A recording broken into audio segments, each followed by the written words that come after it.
ဒီနီလန်းတွေကိုလွဲချော်သွားရင်တင်းတစ်လုံးနောက်တရပါလိမ့်မယ်တစ်ချီအိတ်ခောက်နီကျွန်တော်တို့ကလို့ချီအိတ်တွေကိုခောက်ပါသူတို့ကိုချက်ချီကပုံစံထားပြီးတစ်ဖက်နဲ့တစ်ဖက်ပိတ်ထားလိုက်ပါဝါသမင်းရလက်ဒီလိုလုပ်ရင်နောက်တစ်ဖက်ချီအိတ်ကိုဘယ်တော့မှပျောက်တော့မှာမဟုတ်ပါဘူးတကယ်ကိုဉာဏ်ကြီးရှင်ဆန်ပါတယ်နဲ့အတွင်းခံအန်ဒဝဲခောက်နီအတွင်းခံကိုတိကျပုံစံခောက်ပါဘေးနှစ်ဖက်လုံးကိုအတွင်းနဲ့ထည့်ပါပြုလုပ်ပုံအောက်ခြေဆုံးကိုအပေါ်တို့ခောက်တင်ပြီးအိတ်ငယ်လေးဖားတစ်ခုပြုလုပ်ပါရလက်ရန်တက်ရက်ပြီးလွယ်ကူစွာယူသုံးနိုင်ပါတယ်သုံးအရေးကောင်းခြင်းသော dress shirt ခောက်နီမော်မတ်သုံးချက်ကိုမှတ်ထားပါခါရင်ပတ်နဲ့ခုံရလက်ဒီလိုခောက်ရင်ကော်လန်လေဘင်းကာမာကျော်နေပြီးနောက်နှစ်မှာတော့စစ်တိုင်းဖြစ်နေပါလိမ့်မယ်ရေးဆွဲတာအင်ဂျီခောက်နီဆွဲတာအင်ဂျီတွေကိုထိတ်ဆွဲရင်ပုံပြတ်တတ်ပါတယ်ပြုလုပ်ပုံဒီလိုကိုဖန်တီးပြီးအပေါ်ကနေအောက်ကိုခောက်ပါလက်နှစ်ခါလုံးကိုအတွင်းဘက်ကိုဆွဲပြီးပါရလက်ပုံပြတ်ခြင်းမရှိတော့ဘဲအမွှေးလုံးရတဲ့ဘယ်တော့မှဖြစ်ပေါ်လာတော့မှာမဟုတ်ပါဘူးနောက်အောင်နေတော့ဂျာတင် coffee jacket ခောက်နီ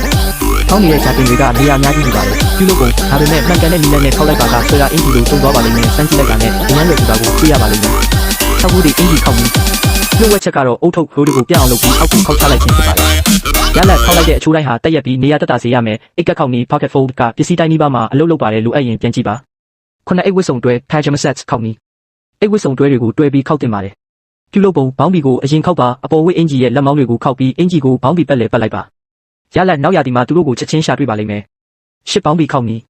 ဘောင်းဘီခောက်နီအများပြားရှိပေမဲ့ကျွန်ုပ်ကတော့ကြက်ချီခက်ခောက်နီ crossover fold ကိုပဲကြိုက်ပါတယ်ရလက်ရိုးရှင်းတက်ရက်ပြီးရှုပ်ပွားခြင်းလုံးဝမရှိပါဘူးတင်နောက်ထပ်ဘလို့အဝတ်စားခောက်နီကိုလိုချင်ပါတလဲခင်ဗျာရှင်